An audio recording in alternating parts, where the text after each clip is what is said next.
এপ্রিলের শেষ দিকে জাতীয় দলের জন্য নতুন কোচের নাম ঘোষণা করবে পাকিস্তান ক্রিকেট বোর্ড।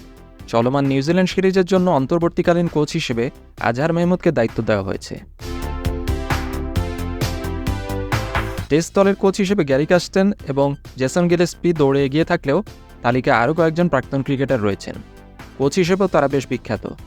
চূড়ান্ত সিদ্ধান্ত নেওয়ার আগে সবকিছু ভালো করে খতিয়ে দেখে নিতে চাইছেন পিসিবি কর্তা ব্যক্তিরা। টি-20 বিশ্বকাপকে গুরুত্ব দেওয়া হচ্ছে প্রাথমিকভাবে। পিসিবি চেয়ারম্যান মহসিন নাকভি আবেদনকারী কোচদের খুঁটিনাটি খতিয়ে দেখার নির্দেশ দিয়েছেন। নাম প্রকাশ না করার শর্তে পিসিবির এক কর্তা জানিয়েছেন, তারাও কোচ হিসেবে অভিজ্ঞ এবং সফল। চূড়ান্ত সিদ্ধান্ত নেওয়ার আগে সবকিছু খতিয়ে দেখা হবে। ওই কর্তা বলেছেন, পিসিবি চেয়ারম্যান দীর্ঘ সময়ের জন্য কোচ নিয়োগ করার পক্ষপাতী। ঘন ঘন কোচ পরিবর্তন করলে প্রত্যাশিত ফল পাওয়া কঠিন।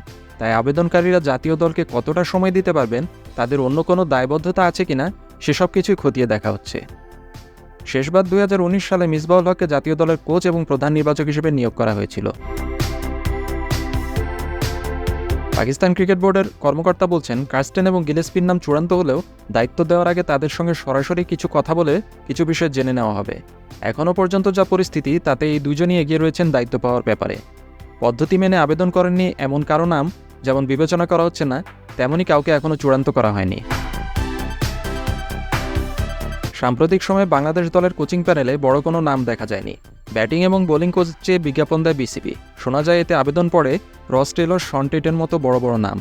কিন্তু শেষমেশ বিসিবি ঘরোয়া high performance team coach David হেমকে ব্যাটিং কোচ, যিনি কিনা একসময় বারমুডা দলের হয়ে খেলেছেন, আর অখ্যাত আন্দ্রে অ্যাডামসকে পেস বোলিং কোচ হিসেবে নিয়োগ দেয়।